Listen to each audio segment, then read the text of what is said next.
인사 나누겠습니다. 잘 오셨습니다. 반갑습니다.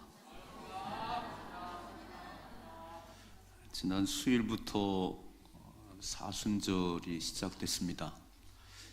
사순절이 뭐냐면 예수님께서 부활하시기 전 주일을 뺀 40일을 사순절이라고 그래요. 우리 예수님이 고난받으시고 십자가에 못 박혀 돌아가시기까지 그 40일 동안을 아마 온 세계 기독교인들은 가장 경건하게 기도하고 또 예배드리고 말씀을 보는 그런 시간입니다. 지난 수요일부터 시작되는데 새벽에 참 많이 나오세요. 너무 감사해요. 한 40일 동안 기도하는 가운데 새 힘을 얻으십시다. 그리고 나 때문에 고난받으시고 죽으신 예수님을 깊이 묵상하고 그 십자가의 고난에 함께 동참하시면 부활의 아침이 찬란하게 밝아올 겁니다. 어느 때보다도 그 부활이 크게 느껴질 거예요. 그런 은혜를 경험할 수 있길 주님이 축복합니다. 초청주일이 이제 2주간 앞으로 다가왔습니다. 24일이 초청주일인데 태신자들을 마음에 품으셨잖아요. 그분들을 꼭 이 자리에 올 수 있도록 우리는 열심히 만나고 식사도 하고 또 권면도 하지만 이 자리에 나오게 하시는 분은 하나님이십니다. 그래서 하나님의 때를 쓰는 거예요. 하나님 꼭 불러주세요. 전도가 뭐냐면 한 영혼을 구원하는 것이고 생명을 살리는 겁니다. 생명을 살리는 것만큼 소중한 게 어디 있겠어요? 막 교통사고 만났습니다. 막 피를 철철 흘려가며 죽어가는데 그 생명을 살리는 거 참 소중한 일이에요. 그래서 전도를 통해서 한 영혼을 살리고 또 교회는 뭐 하는 것이냐면 하나님 모르고 살다 지옥 갈 사람들을 하나님 알게 해서 천국 보내는 것이 교회예요. 그 교회는 생명이 펄펄 넘치고 교회는 회복의 역사가 있습니다. 가정들이 하나가 되고 낙심한 자들이 위로를 받고 죽음의 골짜기를 다니던 사람들이 생명을 얻는 교회예요. 너무너무 소중한 교회입니다. 근데 저희 교회 이름이 소망교회잖아요. 소망교회. 그러니까 어디 가냐고 물으면 소망교회로 간다고 그래요. 소망교회로. 그래서 말이라도 소망이 있어요. 우리 교회가 이렇게 여기까지 오기는 전적으로 하나님이 축복하셨고 또 하나의 이유는 이름 때문인 것 같아요. 매일 소망이 있어요. 매일 소망이 있어요. 내일은 더 소망이 있습니다. 이름이 되게 중요한 거예요. 그래서 교회는 소망을 얻는 것이고 소망을 주는 곳이에요. 오실 때는 어떤 무거운 마음을 안고 왔든지 염려를 안고 왔든지 예배드린 가운데 그 절망에서 소망으로, 슬픔에서 기쁨으로 바뀌는 역사가 있기를 주님의 축복합니다. 예수님은 본래 하나님이세요. 하나님이신데 우리처럼 사람의 몸을 입고 이 땅에 온 적이 2000년 전입니다. 처음부터 계신 하나님이세요. 왜 오셨냐면 우리에게 생명을 주러 오셨어요. 생명을. 그래서 33년 동안을 이 땅에 사람의 몸을 입고 사셨는데 30년 동안은 그냥 평범하게 아버지 요셉이 목수였는데 목수의 일을 도우시면서 살았어요. 그리고 남은 3년 동안은 이제 하나님 나라를 선포하시고 그리고 병든 자를 고치시고 귀신을 몰아내시고 이것을 공생애라고 그래요. 공생애. 33년의 삶 가운데 3년 동안 전적으로 하나님 나라를 선포하시고 치유하신 그런 역사를 내는 공생애. 이런 공생애 3년의 삶을 시작하기 전에 제일 먼저 뭘 했냐면 40일 금식을 했습니다. 40일 금식을 하시고 이제 금식을 마치시고 갈릴리 해변에 이렇게 지나가시면서 베드로를 부르시고 안드레를 불렀어요. 그러니까 공생의 출발을 알리면서 오늘 마태복음 보면은 제자를 부르는 그 사역을 했습니다. 그러니까 함께 하나님 나라를 이루어갈 그 제자들을 부르신 일을 하셨어요. 근데 이상한 게 그 엄청난 일을 이루어가는 그 일에 왜 갈릴리 해변을 지나가시면서 그 어부들을 부르셨을까?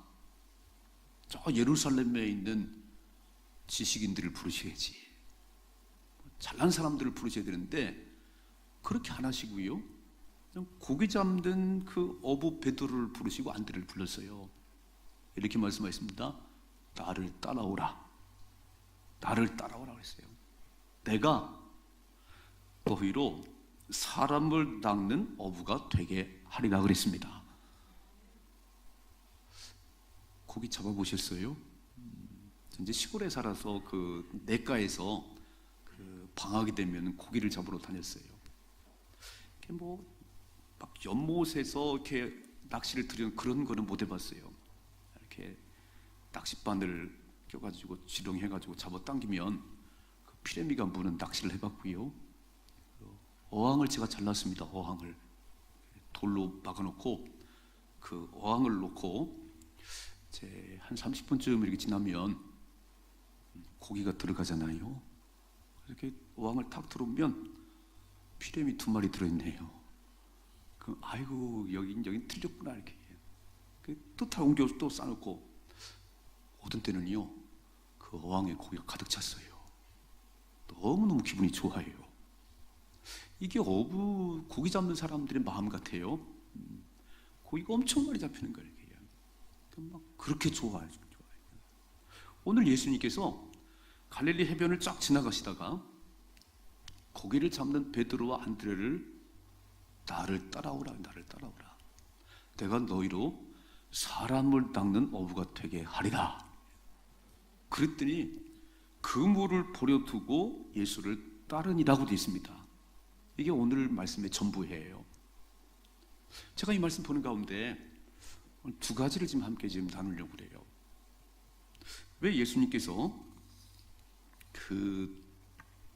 이제 33년을 사시고 십자가에 죽으시고 부활하신 다음에 하늘에 올라가시는데 이 복음이 땅끝까지 증거되기를 원하고 모든 사람들이 하나님을 믿어 구원받기를 원하시는데 이 위대한 세계 복음화의 이 사명을 맡길 사람들을 찾는데 왜 고기 잡는 그 무식한 어부들을 불렀을까라는 그런 생각이 드는 거예요.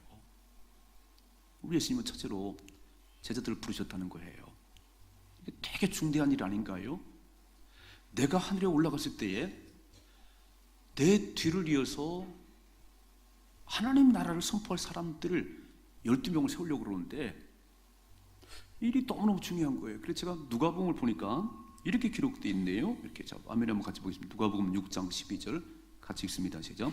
이때 예수께서 기도하시러 산으로 가사 밤이 새도록 하나님께 기도하시고 밝음에 그 제자들을 부르사 그 중에서 12를 택하여 사도라 칭하셨으니 곧 베드로라고도 이름을 주신 시몬과 그의 동생 안드레와 야고보와 요한과 필립과 바들로메 이렇게 돼 있어요.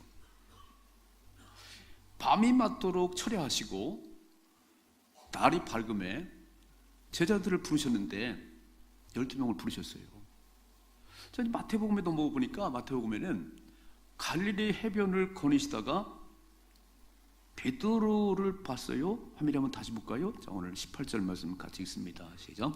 갈릴리 해변에 다니시다가 두 형제 곧 베드로라 하는 시몬과 그 형제 안드레가 바다에 그물 던지는 것을 보시니 그들은 어부라 말씀하시되 나를 따라오라. Follow me.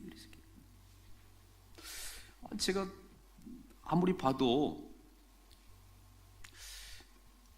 대기업에서도 그 사원을 뽑을 때 뭐 학벌도 볼 것이고 실력도 볼 것이고 그리고 거기에다가 뭐 얼굴도 잘생기면 좋겠어요, 그죠? 그러니까 여러 가지 기준을 가지고 적어도 내 회사에 들어오려면 이 정도의 조건을 갖춰야 된다. 그렇게 하잖아요. 전부 하잖아요. 어떤 사장님께서 아무나 와 이렇게 뭐 저 바닷가 거인다고 너 이리 와 그런 사람 누가 있겠어요?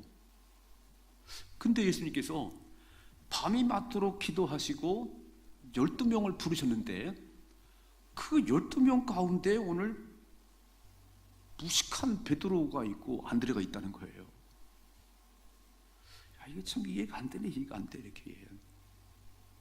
여러분, 작은 가게를 하셔도 그 사원을 한두 명 뽑는다고 그래도 아주 좋은 사원을 뽑기를 원하시잖아요. 유능한 사원을 뽑기를 원하시는데 우리 예수님은 왜 이렇게 지혜가 없으신지 저 예루살렘에 있는 제사장이나 서기관들이나 똑똑한 사람을 불러야지. 너희가 내가 없은 다음에 세계 복음화의 주역이라고 딱 이렇게 말씀하셔야 되는데 그렇게 말씀 안 하시고요. 참 초라한 그런 부르셨어요. 이렇게. 제가 잘 이해가 안 돼요. 왜 예수님께서 이렇게 초라한 사람들을 부르셨는지. 근데 바울이 말한 것을 이렇게 보니까 하나님께서 보시는 기준은 하나님의 백성들이 보는 기준은 다르다는 것을 좀 이해를 했어요. 사람들은 얼마나 학벌이 좋은가, 얼마나 외모가 잘났는가, 가면 다 볼 거예요, 이렇게.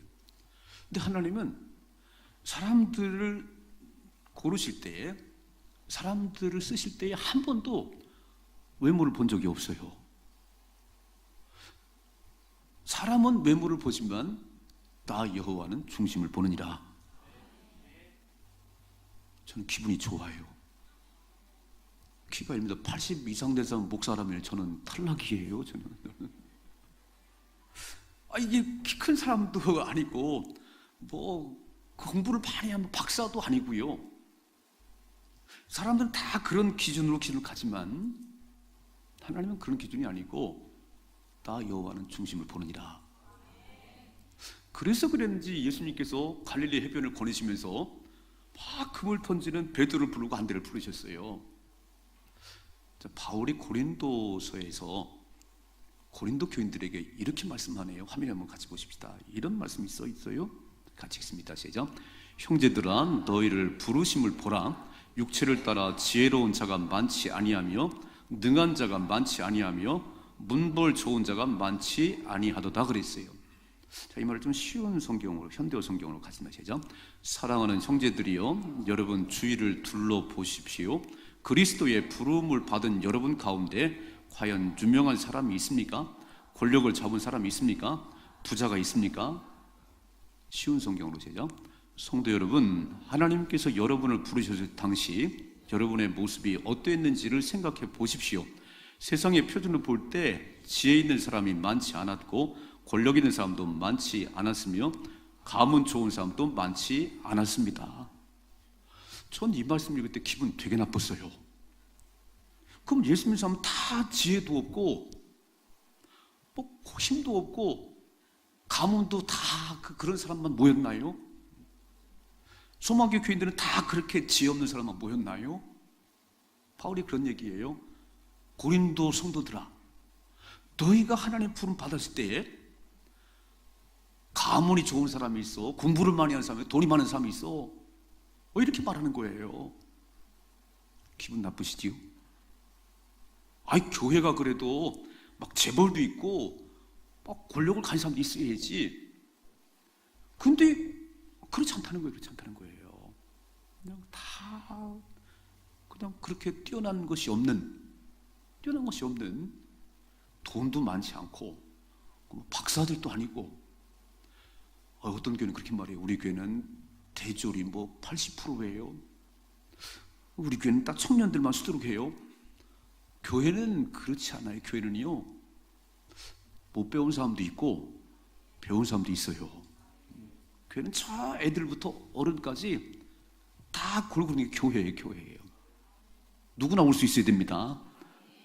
소망교회 들을 때는 다 대학을, 그런 교회가 아니에요. 그건 클럽이지. 우리 예수님께서 보실 때 밤새 기도하고 딱 제자들을 선발하는데요, 그런 세상 기준이 아니네요. 우리가 봐도 참 별거 아닌 베드로를 부르셨어요. 오늘 바울도 보니까 너희가 부름 받았을 때 그렇게 가문 좋은 사람이 있었니? 뭐 재벌들이 있었냐? 좀 기분이 나빠요. 근데 그 다음 말을 읽어봐요. 그 다음 말을. 자, 읽어봐요. 27절 시작. 그러나 하나님께서 세상의 미련한 것들을 택하사 지혜 있는 자들을 부끄럽게 하려 하시고 세상의 약한 것들을 택하사 강한 것들을 부끄럽게 하려 하시며. 좀 기분이 좋아지지요? 이게 약한 자를 들어서 강한 자를 부끄럽게 하고 미련한 자를 들어서 지혜 있는 자를 부끄럽게 하시려고 힘없는 사람을 부르셨다는 거예요. 또 읽어봐요. 28절 시작. 하나님께서 세상의 천한 것들과 멸시받는 것들과 없는 것들을 택하사 있는 것들을 폐하려 하시나니 이는 아무 육체도 하나님 앞에서 자랑하지 못하게 하려 하십니다. 그랬습니다. 아멘. 참 세상은요, 조금 돈을 좀 많이 가졌어 봐요. 내가 재벌이라고 생각. 그러면 돈 없는 사람을 이렇게 밑으로 봐요. 이렇게. 그리고 말도 약간 반말해요. 돈이 좀 있다는 거 이렇게. 또 좀 권력을 가졌어 봐요. 권력 없는 사람들을 우습게 보고요. 뭐 종부리듯이 종부리게. 사실은 누가 줬냐면 하나님이 주신 거예요. 열심히 일해서 뭐 돈을 많이 모으셨겠지만 신명기 8장에 보면 재물 얻을 능력을 하나님이 주셨다고 되어 있습니다. 우리가 돈을 모으고 부자가 된 것은 재물 얻을 능력을 주신 하나님 때문이지 내 재주가 아니라는 거예요. 이거 얼굴이 좀 이뻐 봐요. 꼭 티를 내지요. 막 좀 그거 자랑하고 싶어 하고요. 누가 줬냐면 하나님이 주셨어요. 별것도 아니에요. 다 하나님 주신 거예요. 그러니까 오늘 하나님께서 아무것도 아닌 비천한 사람들을 불러 모으신 것은 그런 약한 사람들 통해서 강한 자를 부끄럽게 하고. 왜요? 하나님 없이 자랑만 하니까. 하나님 없이 그냥 가진 거 뽐내고 살으니까. 그래서 아무 사람도 자기 하나님 앞에서는 육체를 자랑하지 말고 하나님을 자랑할 수 있는 사람을 부르시는 거예요. 이해가 되세요? 교회는 누구나 올 수 있습니다. 아직 술을 못 드셨느냐? 잘 오셨어요. 아직 삶이 막 좀 엉망이니까 잘 오셨어요. 잘 오셨어요. 이 자리에 오셔서 예수 만나 새로운 생명을 얻으셔야 됩니다. 좀 잘난 사람들은 아무리 전해도 안 와요. 안 와요. 그 가진 것 때문에. 전도 해보셨지요? 돈 좀 있는 사람 보세요. 잘난 사람 보세요. 들은 척도 안 해요. 들은 척도 안 해요.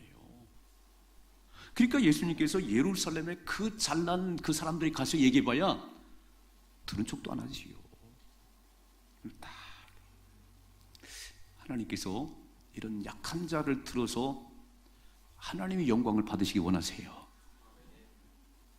우리가 어떤 삶을 살았냐면 내게 가지고 있는 모든 것은 하나님이 주신 거예요. 그래서 나를 통해서 하나님의 이름이 높임을 받으셔야 됩니다. 여러분, 내가 너무 잘하면요, 저 사람 본래 말을 잘하는 사람이에요. 말을 잘 못하는데 딱 단에만 쓰면 말이 술술 나와요. 신기하네. 하나님이 함께 하시네. 여러분, 오순절 마가의 다락방에 성령 임한 이후에 그 제자들이 나가서 외치기 시작했어요. 너희가 죽인 예수가 그리스도라고. 그런데 그들이 외국어를 배운 적도 없는데 메소포타미아어를 말하고 막 외국어를 말하니까 사람들이 깜짝 놀래가지고 저 무식한 어부들이 어떻게 우리 말을 하지? 언어를? 어떻게 영어를 하지? 어떻게 중국어를 하지? 다 놀랬어요. 성령께서 하신 일입니다. 성령께서 하신 일이에요. 오늘 정말 우리처럼 아무런 힘이 없는 우리들에게 주님을 부르셔서 우리를 통해서 주의 이름이 높임을 받기 원하세요. 그러니까 누구나 오셔야 돼요. 누구나 오셔야 돼요. 그런데 잘난 사람은 안 와요.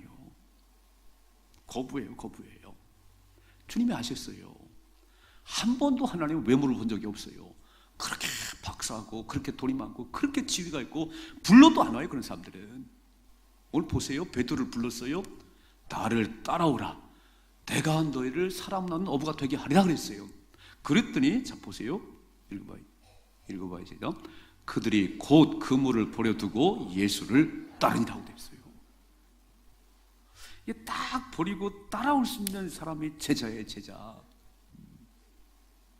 예수님께서 콜할 때 다 다 놓고 따라오시는 사람이 제자라니까요. 지금도 우리 하나님께 다 부르세요. 모든 세상 사람들아 와서 하나님 말씀을 들으라고, 그리고 구원 받으라고. 근데 안 들어요. 제자가 뭐냐면 화면에 보세요. 마태복음 16장에 보면 베드로의 신앙 고백 후에 예수님이 죽을 것을 말씀하시고 제자가 되기 원하면 이렇게 말씀하셨어요. 읽어봐요. 시작. 이에 예수께서 제자들에게 이르시되 누구든지 나를 따라오려거든 자기를 부인하고 자기 십자가를 지고 나를 따를 것이니라. 누구든지 제 목숨을 구원하고자 하면 잃을 것이요 누구든지 나를 위해 제 목숨을 잃으면 찾으리라. 사람이 만일 온 천하를 얻고도 제 목숨을 잃으면 무엇이 유익하리요? 사람이 무엇을 주고 제 목숨을 바꾸냐 그랬어요. 아무리 그렇게 지위가 높아도 박사를 10개 가지고 있어도 오늘 밤 죽으면 끝이에요. 아무것도 아니잖아요. 부자 청년이 예수님 앞에 왔어요. 예수님, 어떻게 영원히 살 수가 있어요? 어떻게 영생을 얻습니까? 묻지요. 돈도 많고 젊은데 이게 죽을까 봐 걱정이 되는 거예요. 이게. 그래서 어떻게 하면 영원히 살 수 있어요? 그러니까 예수님께 말씀하시지요. 청년아, 너 가진 재산을 다 팔아서 가난한 자에게 주고 그리고 나를 따라와. 아니, 그 얘기보다 이렇게 했어요. 계명을 지키라.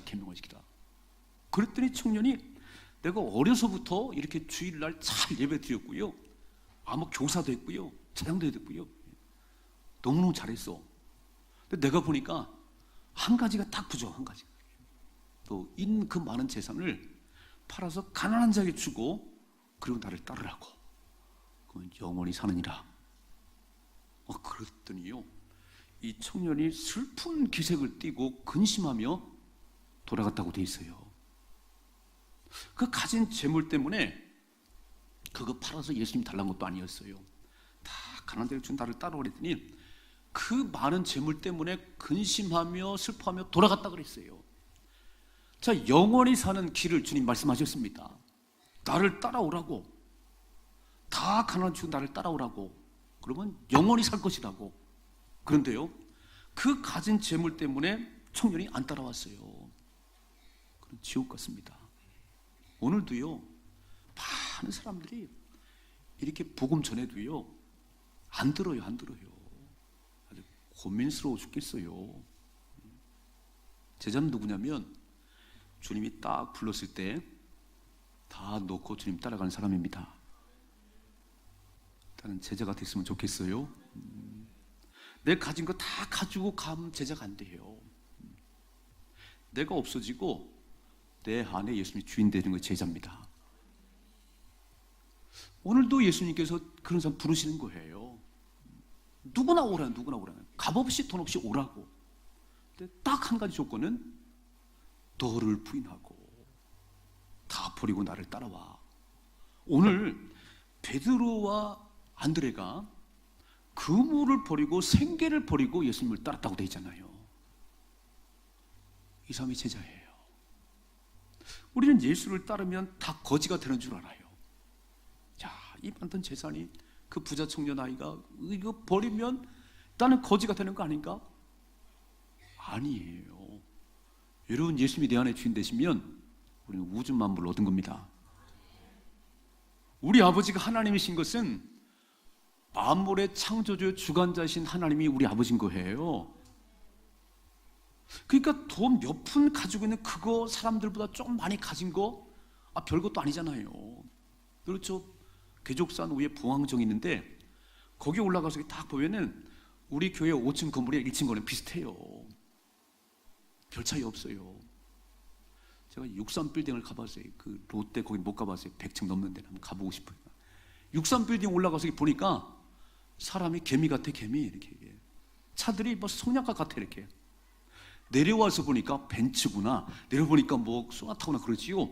위에서 보니까 그게 그거요. 그런데 우리는 그거 앞에서 오면서 뭐 차가 좋으네 비싸니. 거기서 거기라니까요. 하나님께 보일 때는 거기서 거기예요. 그거 버리고 나를 따라와. 내가 주인 되게 해. 그때부터 기적이 일어나는 거예요. 여러분, 제자가 뭐냐면요, 내가 가진 것을 버리고 우주의 주인 되신 예수님을 내 안에 주인으로 모시는 거예요. 주님이 하십니다. 주님이 이끌어 가세요. 바울은 이 사실을 알고 뭐라고 했냐면, 우리는 무명한 자 같지만 유명한 자고, 우리는 없는 것 같지만 모든 것을 가진 자인데, 왜냐하면 보배이신 예수님을 내 마음속에 모셨기 때문이다. 이거를 알으셔야 돼요. 여러분, 가진 것 몇 푼 잃어버리는 게 아니고 우주의 주인이신 예수님이 내 삶의 주인인 거예요. 다 버리고 따라갈 수 있는 이것이 제자인데 안 버려요. 우리 예수님께서 말씀하실 때는요, 우리의 생각을 초월하는 걸 말씀하셨죠. 이렇게 말씀하죠. 누구든지 으뜸되기 원하면 종이 되라고, 섬김받기 원하면 섬기는 자가 되라고, 오늘 생명을 얻기 원하면 생명을 버리라고 주님 말씀하잖아요. 그러니까 여전히 내 머리로 제자가 안 돼요. 참된 제자가 되기를 주님 축복합니다. 지금도 다 부르세요, 이렇게. 그래서 우리는 왔어요, 우리는 이렇게. 근데 왔는데 버리질 못하고 앉아 있는 분도 계세요. 그냥 확 버리시면 우주 만물을 얻습니다. 참된 제자가 되십시다. 제가 왜 예수님께서 그렇게 안목이 없으신가? 예루살렘의 최고의 사람들을 불러야지, 박사를 불러서 세계 복음화의 주역을 맡겨야지. 아니래 해요. 그 사람은 다 자기 잘난 것만 자랑한다는 거예요. 여러분, 조금 얼굴 잘생기고요, 뭔가 돈 좀 가져 있어봐요, 그거 자랑하고 싶어가지고. 예수님은 간 곳이 없어요. 제자는 누구냐면 다른 다 없어지고 주님만이 영광을 받으셔야 됩니다. 저와 여러분을 통해서 주의 이름만이 드러나는 것이 제자예요. 참된 제자가 되십시다. 참 얼마나 감사한지 모르겠어요. 여러분, 대기업에 원서도 못 내요. 그죠? 뭐 토플, 토익 점수가 안 나도 많이 못 내고, 근데 하나님의 일을 위해서 그런 것이 없는 거예요. 그런 자격이 없는 거예요. 누구나 올 수 있습니다. 누구나 오르라는 거예요. 근데 딱 한 가지 조건은 뭐냐면, 자기를 부인하고 제 십자가 지고 가거라. 아멘 좀 합시다. 제자가 되십시다. 제자가 돼야지. 그때부터 하나님께서 내게 역사하는 거잖아요. 신바람 나지요. 여러분, 내 머리로 내 생각으로 다 했던, 늘 고민이 많던 그 삶 속에서 주님이 딱 주인 되셔서 이끌어 가시기 시작해요. 오늘 뭐라고 이렇게 말씀했어요? 나를 따르라. 내가 너희를 사람 낚는 어부가 되게 하리라. 사람 낚는 어부가 되라고 말씀 안 하시고 되리라고 말씀하잖아요. 하나님이 되게 해주신답니다. 오직 성령이 너희에게 임하시면 너희가 권능을 받고 예루살렘과 온 유대와 사마리아 땅끝까지로 내 증인이 되리라. 내 증인 되라는 게 아니에요. 내 힘으로 하라는 게 아니고, 그때부터 성령께서 되게 하신다는 거예요. 이게 제자의 삶이에요. 참 얼마나 멋지고 쉬운지요. 제가 이렇게 고백했지요. 26년 소망함께 목회는 하나님이 하셨습니다. 하나님이 하실 것입니다. 하나님이 되게 하셨지 제가 한 게 없어요. 그러니까 내가 하려니까 너무너무 힘들죠. 오늘 뭐라고? 제자가 되리라. 사람 낳은 어부가 되리라 그랬어요. 하나님이 하신 역사에 그냥 올라타기만 하십시다. 참된 제자가 되기를 주님 축복합니다. 두 번째로, 오늘 왜 부르셨냐면, 오늘 베드로를 부르고 안드레를 부르고 왜 부르셨냐면 이렇게 말씀하셨어요. 화면에 한번 같이 봐요. 화면에 말씀하시되 나를 따라오라. 내가 너희를 사람을 낚는 어부가 되게 하리라 그랬어요. 제가 어항을 넣고 고기를 많이 잡아가지고 만큼 잡히면요, 그거 내 거 안 잡고 배를 땄어요. 배를 막 펄펄 살아있는 고기 다 죽였어요. 막 배를 따고, 그리고 그거 갖다가 어죽을 끓여 먹었어요. 전 낚시하는 분들이 이렇게 낚시를 들이고요, 근데 1시간도 안 되는 거면 저는 저렇게 해본 적이 없어요. 저렇게 어떻게 이렇게 앉아있다고 그러면 탁 있다가 이렇게 찌가 움직이면 막 탁 들어올리는데 팔뚝만한 고기 잡히면 막 와 소리로 막 팔뚝만한 고기 잡았다는 거예요. 근데 바꿔 생각해봐요. 저 물고기는 이 아가미에 낚시가 껴갖고 살려줘요. 아파 죽겠어요. 아니 물고기는 지금 아파 죽겠다 그러는데 막 강태공 막 너무 신난다는 거예요. 제가요 오늘 예수님께서 왜 어부인 베드로를 부르셨을까? 어부인 베드로야, 안드레야, 고기 그만 죽이고 사람 좀 살려. 사람 좀 맞지요? 막 펄펄 뛰는 고기를 죽이는 거예요. 다 죽이는 거예요. 이 아가미 껴 아파 죽겠다는데 막 너무 기분이 좋대. 와, 이 사람 참 그런 얘기죠. 그래서 이제 물고기 그만 죽이고 나를 따라와. 내가 사람 살리는 일을 맡길게. 아멘 합시다. 사람 살리는 좀 해. 말 못하는 물고기 죽이지 말고 사람 살리는 하라고. 사람 넣는 어부가 되라고. 저와 여러분 부르셔갖고요 사람 죽이는 일 그만하고 사람 살리는 일 해라. 제가 지난 7일 날 신문을 이렇게 보면서 너무 마음이 막 속상하고요. 보험금 17억 5천만 원 때문에 결혼한 지 20일 만에 아내를 바다에 빠쳤어요. 저 보셨어요? 난 너무 막 싫더라고. 이렇게 보니까 재혼했대. 재혼. 남자가 50살이고 여자가 47살이에요. 근데 결혼하고 20일 됐는데 보험을 많이 들게 해가지고 저 여수 선착장에 가갖고 남편이 싹 내리고요. 야, 이게 자동차기를 중립으로 놓고 창문도 내려놓고 밀어버렸어요. 바다에 빠져 죽었어요. 17억 5천이랍니다. 받을 보험금이. 여러분, 한 생명이 천하보다 귀하다는데 17억 5천 때문에 자기 마누라를 빠뜨리는 이게 사람의 짐승이지. 너무 사람들이요 사람 죽이는 일에 눈을 깜짝 안 해요. 여러분 지금 사회를 보세요. 사람을 죽이는 것 너무 우습게 생각하는 거예요. 우리 예수님께서 우리를 제자 삼은 것은 사람 죽이지 말고 살리라는 거예요. 사람 살리라는 거예요. 아니 짐승만도 못한 사람들이 있는 거예요. 짐승만도. 근데 왜 그런가 봤더니 그 마음속에 하나님이 없어서 그렇습니다. 한번 읽어봐요. 화면에 로마서 1장 28절 제자. 또한 그들이 마음에 하나님 두기를 싫어하며 하나님께서 그들을 그 상실한 마음대로 내버려 두사 합당하지 못한 일을 하게 하셨으니. 계속 마음의 문을 두드렸어요. 문 좀 열으라고. 마음을 안 열어요. 가진 그 돈 몇 푼 때문에, 배운 그 뭐 지식 때문에 안 여는 거에 문을 두드려도 문을 열면 내가 들어간다고 말씀하시는데 마음에 하나님 두기를 싫은 거부해서 하나님께서 내버려뒀다는 거예요. 자 보세요. 그랬더니 29절 시작. 곧 모든 불의, 추악, 탐욕, 악의가 가득한 자요, 시기, 살인, 분쟁, 사기, 악독이 가득한 자요, 수근수근한 자요. 하나님 없는 그 속에서 마음에 하나님이 없기 때문에 살인도 하고 그렇게 하는 것이지, 내 마음속에 하나님만 계시면 그럴 수가 없는 거예요. 그분이 짐승 같은 게 아니고 그 속에 마귀가 들어앉는 거예요. 내 마음속에 하나님이 안 계시면 마귀가 주인 됩니다. 마귀가 끌고 다니니까 그런 짓을 했지 사람이 할 수 있겠어요?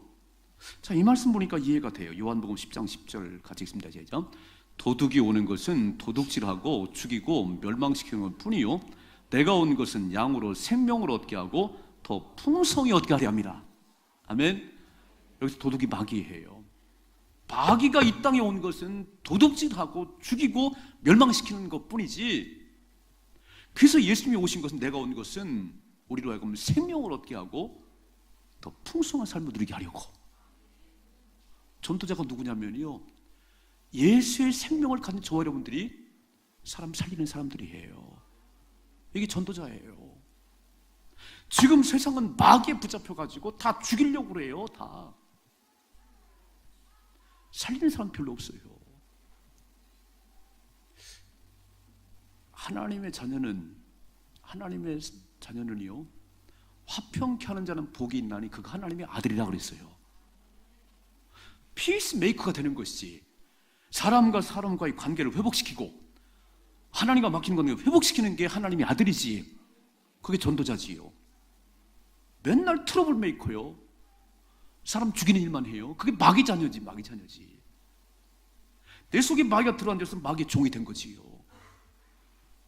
우리를 부르신 이유는 죽이는 사람들을 생명을 주는 사람이 되라 그런 얘기예요. 이게 전도자예요.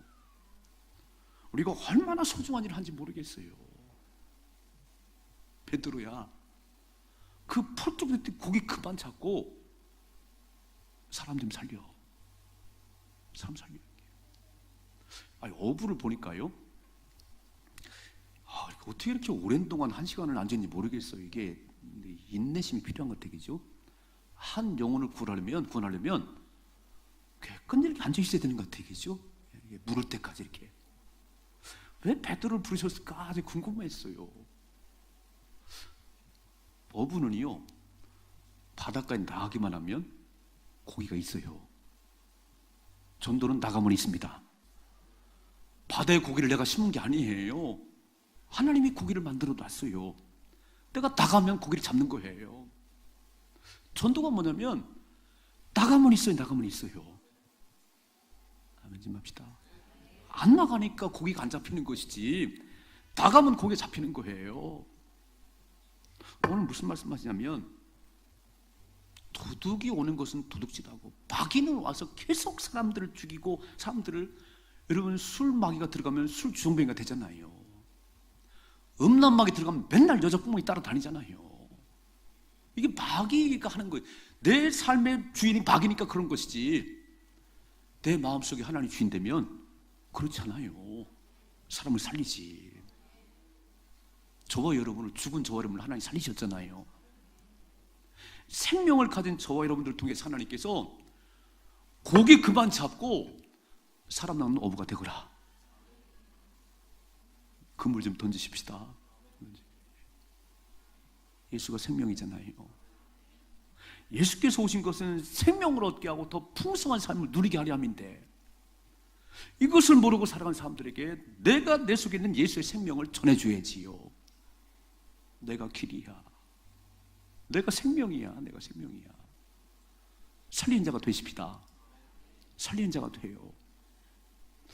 제가 교통사고 나서 이제 신학을 하겠다고, 전 뭐 목사가 되리라고 꿈도 못 꿨어요. 또 그렇게 헌신한 일도 없어요. 그런데 저 교통사고 나서 이제 하나님 살리셨으니까 목사가 되면 하나님 일을 하는 건가 보다, 그래서 제가 이제 신학을 하기로 결심을 하고, 대학을 졸업하고 대학원 시험을, 신대원 시험을 보러 가는데, 내일 시험 보러 가는데 오늘 밤에 제가 무슨 꿈을 꿨냐면, 아니 애기 송장을 자꾸 닦고 있어요. 나는 꿈꾸고 되게 기분 나빴어요. 내일 대학원 시험 보는데 왜 송장을 만지고 있는 거예요? 송장을. 이거 떨어진 거 아니야? 그런데요, 기분 나쁘다고 생각하고 있는데 어떤 생각을 주냐면 이런 생각을 제게 주는 거예요. 목사는 사람 살리는 거야. 송장을 닦고 살리는 거야. 그리고 합격한 줄 알았어요, 제가. 와, 이게요, 목사는 사람 살리는 것이에요. 제자는요, 사람 살리는 거예요. 전도자잖아요, 우리가. 전도자들. 사람을 살리는 게 전도자지요. 예수의 생명을 얻은 우리들이, 정말 신나는 풍성한 삶을 사는 우리들이 매일 죽이는 일만 하는 사람들을 건져내셔야지. 힘써 건져내십시다.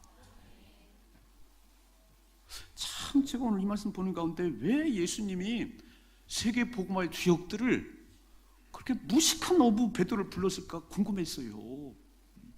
제가 깊이 묵상했어요. 하나님께 무슨 뜻인가 물었더니, 베드로가 고기 많이 죽였잖아. 고기 죽였잖아.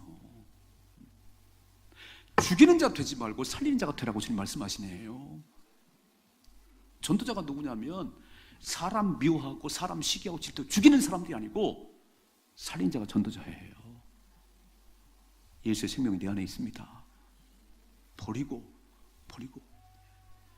제가 대학을 졸업하고 다 버렸어요. 알았습니다. 주님 원하는 길 가겠습니다. 다 버렸어요. 그리고 목사가 됐어요. 여러분 언제 버리냐면 내가 버려야 제자가 되는데 안 버리니까 하나님께서 막 죽을 병에 들리게 해요. 죽을 병에. 근데 손 들어요. 막 하나님 살려주세요.